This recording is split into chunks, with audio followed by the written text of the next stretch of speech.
বন্ধুরা সবাই কেমন আছো? আশা করি ভালো আছো। তো এখন রাত 11টা বাজে, আজকে রাখি পূর্ণিমার দিন। তো আজকে রাত্রির থেকে ব্লগটা শুরু করলাম। কেন শুরু করলাম সেটা তোমাদের সঙ্গে অবশ্যই শেয়ার করবো। আর আশা করি আজকে রাখি পূর্ণিমা সবার খুব ভালো কেটেছে, সবার ভাই বোনরা খুব খুব ভালো কাটুক। আর আমি ব্লগটা অনেকদিন দিতে পারছি না, কারণ আমার শরীরটাও ভালো না, মনটাও ভালো না।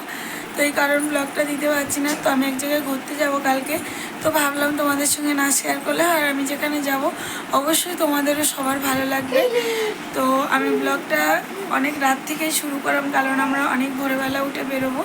তো আমি কোথায় যাচ্ছি সেটা আমি যাওয়ার পরেই তোমাদেরকে জানাবো। আর ভোরবেলা কটার সময় উঠছি, রেডি হচ্ছি, হয়তো সবটা না দেখাতে পারলেও যতটা সম্ভব দেখাবো। তো লাগেজটা গুছিয়েছি, তোমাদের সঙ্গে সেটা শেয়ার করবো বলে আমি ভিডিওটা শুরু করলাম। বন্ধুরা দেখো, আমি তো বাপের বাড়িতে ছিলাম, ওখান থেকে এসে লাগেজ গুছালাম। এই দেখো, আর এইটাই বাবুর ওষুধের ব্যাগ নিয়েছি, এটা বাবুর বাবার জামা কাপড়। আর এখানে আরেকটা ব্যাগও ছিল, বাবুর ফ্লাক্স সব গুছিয়েছি, শুধু শাড়িটা বের করা হয়নি। আর মোটামুটি কোনটা কি গুছে না গুছে আর তো মনে পড়ছে না, অনেকদিন কোথাও যায়নি। যেহেতু এই চুড়িদারগুলো কিনেছি আমি পরার পর, তোমরা অবশ্যই বলে আমি 3টে চুড়িদার কিনেছি। আমি ভেবেছিলাম তোমাদের সঙ্গে শেয়ার করবো, কিন্তু করা হয়নি, চুড়িদারগুলো দেখানো হয়নি। তুমি পরার পর অবশ্যই তোমরা দেখবে, কমেন্ট করে বলো কেমন হয়েছে। তো বন্ধুরা তাহলে আজকের মতো শুভরাত্রি। সবার তো দিন খুবই ভালো কেটেছে, আশা করি আমারও ভালো কেটেছে। তো আমি তাহলে কালকে নেক্সট দিনের ব্লগটা করে তোমাদের কাছে আসবো, ঠিক আছে? Good morning. তো এখন সকাল হয়নি, আমি 3টের সময় উঠে গেছি আমরা, আমাদের চান টানও দেখো হয়ে গেছে। ব্লাউজটা সবাই পরছিলাম, তো ভাবলাম তোমাদের সঙ্গে তো ভিডিওটা শেয়ার করে বলেছি। তো সবাই রেডি হচ্ছে, চান টান করেছি, এবার ও বাড়িতে যাব। আমাদের মাঠে বাড়ি, জল জমা গেছে, ও বাড়ি গিয়ে শাড়ি টাড়ি করবো। তো রেডি হয়ে মাথা টাথা ছিল বাড়ি যাবো। তো আমাদের সঙ্গে আবার দেখা করছি বলে গোলটু উঠে গেছে ভোরবেলা কাঁচা। আমরা রেডি হয়েছি, এবার চুড়িদারটা হাফ পরেছি, আর ও বাড়ি গিয়ে নিচের অংশটা পরবো। এই নাইটি পরেছি, কাদা যাবো।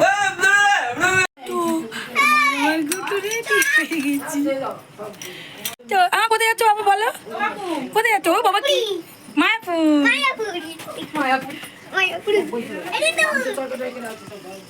লাগেজ দেখো পটা করে হয়ে গেছে।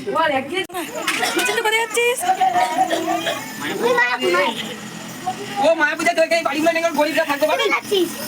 বলো কোথায় যাচ্ছ? বমাইছি তো করতো ভালোই। ভাবি ভাবি তুই হেসে দাঁড়াতে শোনা, ছবি তুলে দিই সবাই। সবাই রেডি হচ্ছে, আমি বাবাদের বাড়ি চলে এসেছি, এখন পুরো ফুল রেডি হয়ে গেছি। তো কেমন লাগছে অবশ্যই কমেন্ট করো তোমরা, আর কোথায় যাচ্ছে অবশ্যই দেখো। তো বন্ধুরা আমার মা, ভাই, বউ, ভাইপো সবাই রেডি হয়ে গেছে। এই আমার বাবাটা, আমরা সবাই রাস্তায় বেরিয়ে গেছি। আর ওই অটোটা দাঁড়িয়ে রয়েছে, আমরা একসঙ্গে 12 জন যাচ্ছি, বাচ্চা দুটো নিয়ে 14 জন, আমার গোলুকে বাদ দিয়ে। তো দুটো অটো, আবার লাস্টে একটা অটো এসছে, আমি এই অটো উঠে গেছি, তো লাস্টে অটো দেখাতে পারিনি। আর এই আমি যাচ্ছি, মানে বাবাদের দেখি আমারটাও দেখালাম তোমাদের। তো আমরা এই অটোয় উঠে গেছি, দেখো অটোর মধ্যে অন্ধকার, কারণ আমরা যখন বেরোই তখনও অনেকটাই অন্ধকার ছিল। তো এই আমাদের রাস্তা দিয়ে আমরা যাচ্ছি। তো আমি ব্লগের সামনে লিখে দিয়েছি যে আমি মায়াপুর ব্লগ করছি। আর সত্যি বলতে অনেক দিন কোথাও যাইনি বাবুকে নিয়ে। তো বাবু তো অসুস্থ, তোমরা সবাই জানো, অনেক জায়গায় মানত করে রেখেছি। তো ভাবলাম একটু মায়াপুর থেকে ঘুরে আসি। আকাশের এত ওয়েদার খারাপ, আর ভয়ে ভয়ে বাড়ি থেকে বেরিয়েছি। আমরা তো আমাদের লোকাল ট্রেনে উঠে গেছি, এত ভিড় ছিল, বসার জায়গা পাইনি। লাস্টে একটু বসার জায়গা পেয়ে তোমাদেরকে দেখালাম, তাও বসার জায়গা পেয়েছি আমি বালিগঞ্জের পর থেকে। তো দুটো স্টেশন বসতে পেরেছি। তো যাই হোক বন্ধুরা, আমার গোলুকে নিয়ে বলছিলাম, গোলুর এত সমস্যা, তো ওরা অনেক মানত করে রেখেছি। তো তার মধ্যে মায়াপুরটা ছিল, ভেবেছিলাম হাঁটতে চলতে পারলে আসবো, কিন্তু এমনভাবে ভগবান টানছে, তো এখানে চলে আসতে বাধ্য হলাম। আমার পুরো ফ্যামিলিটা, আমার ছোটো ভাইয়ের বউ আর বাবা। আমি আগেই বলেছিলাম আমার বাবার পা খোঁড়া হয়ে গেছিলো রাজমিস্ত্রি কাজ করতে গিয়ে পড়ে গিয়ে। এটা আমার বড়ো ভাই বউ, আমরা শিয়ালদা স্টেশনে নেমে গেছি সবাই। তো সত্যি বলতে তোমরা আমার ব্লগগুলো কেউ দেখো না, আমাকে কেউ সাপোর্ট করো না, আমি সত্যি একটা অসহায় না। আমার বাবুর জন্য আমার অনেক চিকিৎসা করার প্রয়োজন, থানে ঘুরছি, ভগবান জানি না কবে মুখ তুলে তার চাইবে। তো মায়াপুর এসে আমি খুব খুশি হয়েছি, মানে অনেকদিন পরে যেহেতু বাইরে বেরিয়েছি। আর তোমরা অবশ্যই বলবে তোমাদের মায়াপুর ইস্কন কারা কারা ঘুরতে গেছো, যারা আমার ব্লগ দেখছো। আর মায়াপুর ইস্কন অবশ্যই, এটা বলার বাহুল্য রাখে না, সবারই খুব ভালো লাগে। দেখো ভাইপোরা জায়গা পায়নি, প্রথমে উঠেই কী করছে পাই ট্রেনে, তারপরে আমরা বসে জায়গা পেয়েছি। তো মায়াপুর ইস্কন কার কার ভালো লাগে অবশ্যই বলবো। এইটা হচ্ছে আমরা কৃষ্ণনগর লোকাল ট্রেনে উঠেছি। তো কৃষ্ণনগর লোকাল ট্রেনে উঠে দেখো সবাই সিট পেয়েছি, সবাই জায়গা পেয়েছি। তো সব ফ্যামিলির সঙ্গে যাচ্ছি, কত আনন্দ। আমার মেয়ে কাছে আছে, মেয়ে রবিবার গুজরাট চলে যাবে। এত বলছি আমার কথা শুনে না, আমি একটা পুরো অসহায় মা। ছেলেটার এই অবস্থা, হাঁটতে চলতে পারে না। একটা মাত্র মেয়ে ছিল, অনেক বছর পরে হয়েছে, সেও আমাদের ছেড়ে চলে যাচ্ছে। সত্যি কি আমি মা হিসেবে খুব খারাপ মানুষ? হয়তো হবে, না হলে আমার মেয়ে কেন আমার ভালোবাসছে না, এর উত্তর আমি আজও পাইনি। তো যাই হোক বন্ধুরা, বাইরে এত ওয়েদার খারাপ ছিল, বাড়ি থেকে যখন বেরোই ভোরবেলা তখন এত বিদ্যুৎ চমকাচ্ছে, ঝিরঝির করে হালকা বৃষ্টি হচ্ছে। তবু আমাদের লোক বলে আমি ঘরদোর মুছে ডাইনিংয়ে বসে পড়েছি। ও বলছে চলো তো যা হয় হোক বলে। তারপর ভগবানের কী কৃপা, অশেষ দয়া আমার ভগবানের। একটু আকাশে মেঘ আছে কিন্তু এক ফোঁটাও বৃষ্টি ঝরেনি। আমরা বাড়ি থেকে বেরোনোর পরে সব তারই দর্শনে আসবো বলে হয়তো সেই আমাদের কৃপা। হয়ে দেখো আমার মার ইনসুলিন দেবে, বাবা এই সুই দিয়ে ইনসুলিন ভরছে আর আমাদের লোক বসে আছে। তো ভগবানের কৃপা যদি কারোর উপরে হয় না, ভগবান ঠিক তার মুখ তুলে তাকায়। আমি জানি না আমার ছেলের উপর কবে ভগবান কৃপা করবে, দয়াময় দয়ালু। তো এক ফোঁটাও বৃষ্টি নেই। ওইটুকুনি বাচ্চা নিয়ে যখন বেরোচ্ছিলাম আমার মনে হাজার প্রশ্ন, কারণ বাবুর একটুতেই ঠান্ডা লাগে। এইসব বাচ্চাদের তো ডাক্তাররা বলে বা সবসময় 12 মাস রোগ ধরে থাকবে। তো একটুতেই ঠান্ডা লাগে, একটুতেই শরীর খারাপ করে। কদিন আগে পটি প্রচুর করছিলাম, ব্লগ দিয়েছিলাম। তো যাই হোক বন্ধুরা, এই যে মায়াপুর থেকে নেমে গেছে, এই মায়াপুর বলছি সরি, আমরা কৃষ্ণনগরে নেমে গেছি। গিয়ে এই অটো স্ট্যান্ডে এসেছি, টোটোয় উঠিনি, অটো স্ট্যান্ডে এসেছি। অটো ধরবে বলে আরেকটা ভালো কথা বন্ধুরা বলতে ভুলে গেছে, আমার মার জল দেখে এত ভয়, এত ভয়। আমি জানতাম না যে কৃষ্ণনগর দিয়ে এলে জল পেরোতেই হয়। আমি জানি কৃষ্ণনগর দিয়ে জল পেরোতে হয় না, যেহেতু আমি নবদ্বীপ থেকে গেছিলাম তখন জল পেরোতে হয়েছিল। তো মায়ের এত ভয়, মা তো শুনে সারা টোটো পুরো মুখ হাঁড়ি করে যাচ্ছিলো। তারপরে যখন আমি দাদা ভাই সবাই মিলে ধরে ধরে তুললাম, ওনাকে আমি বকলাম, রিল্যাক্স করলাম, তখন উনি একটু হলো। তো তোমরা দেখবে আবার বলছে আমাকে পয়সা দিয়ে আমি গঙ্গাতে ফেলবো 1 টাকা। তো ফেলেছে।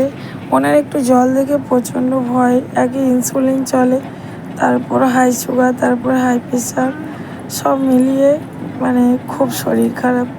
তো ওনাদেরও জোর করেই নিয়ে এসছে। আর বাবা তো পা ইদানিং এমন হয়েছে একদম হাঁটতে পারছে না, তাও জোর করে করে বেরোনোর সময় মেয়ে তোরা চলে যা, আমি মনে হয় যেতে পারে, নাহলে কে বলেছে তুমি চলো তো। দরকারে পায়ে ভলিনিটা নাও আর অন্য বেঁধে দেয়, যেহেতু 4-5 টুকরো, তো যত বয়স হচ্ছে যন্ত্রণা বাড়ছে, তাই শুদ্ধ নিয়ে এসেছি। বাবা মা না এলে ভালো লাগে, বাবা মা কি জিনিস কেউ বুঝবে না। যখন হারিয়ে যাবে তখন সবাই কাঁদবে, আফসোস করবে। দেখবে বন্ধুরা একদিন আমিও মরে যাবো, আমার মেয়েও আমার জন্য কাঁদবে। আমি খুব কষ্ট পাই ওর জন্য, কিন্তু ও না আমার একটুও দাম দেয় না। যাই হোক, এ দেখো মার আমি পয়সা খুঁজে দিচ্ছি, মা গঙ্গাতে ফেলবে বলে। মা ফেলেছে দেখে আবার আমিও ফেললাম, আর সবাই মার দিকে দেখছে, হাসছে। যেহেতু মা ধরে ধরে তুলছিলাম, সবাই এত মানে মা ভয় পাচ্ছে, সবাই দেখে হাসাহাসি করছে। তো যাই হোক, কী হাসলো জানার দরকার নেই, অসুখ মানুষ, আমরা ধরে ধরে তুলেছি। তো বন্ধুরা, মায়াপুরে আমি আগে এসেছিলাম একবার, সেটা হচ্ছে আমি নবদ্বীপ থেকে এসেছিলাম মায়াপুরে। দুপুরে সবাই ঘুমাচ্ছে, ব্লগটা আমি রেডি করলাম, করে ভাবলাম বন্ধুদের কাছে আজই দিই। এরপরে আমি কি মন্দির ঘুরবো, গোশালা ঘুরবো, কীভাবে কি করব বা কদিন থাকি তার ভিডিও ব্লগটা করলে দেখাবো। আর পরের ব্লগে আমি বাড়ি গিয়ে একটা ব্লগ ছাড়বো আমাদের মায়াপুরে ঠিক টোটাল কত খরচা হলো। যেহেতু আমার বাড়ি সোনারপুরা, শিয়ালদা হয়ে আমরা এসেছি, তো শিয়ালদা ট্রেনের কত খরচা হয়েছে, এখান থেকে আমাদের কৃষ্ণনগর থেকে অটো ভাড়া কত নিল, কৃষ্ণনগর থেকে লঞ্চ ভাড়া কত নিল, টোটালটাই আমি তোমাদেরকে অবশ্যই ব্লগটা দেবো। তোমরা আমার ভিডিওগুলো দেখতে থাকো। আর আমরা এসে ওই গেটের সামনে একটা কচুরি দোকান থেকে কচুরি কিনে গেলাম, অনেক ভরে এসেছি, কিচ্ছু খাইনি, খুব খিদে পেয়ে গেছিলো। তো আমি বলছি যে আমরা পৌঁছে গেছি, তোমরাও দেখতে পাচ্ছ পৌঁছে গেছি। তখন বাজে 9:30 আমরা পৌঁছেছি। তো সত্যি ট্রেন থেকে নেমেছি তখন 9:30, সরি আমার বলা ভুল হয়েছে, ট্রেন থেকে নেমেছি 9:30, তারপর ওখান থেকে কৃষ্ণনগরে এসেছি তো প্রায় মানে আধ ঘন্টার বেশি। আবার ওখান থেকে জেটি থেকে লঞ্চ একটুখানি মিনিট 10 মতো, আবার ওখান থেকে টোটোয় এলাম 10 মিনিট।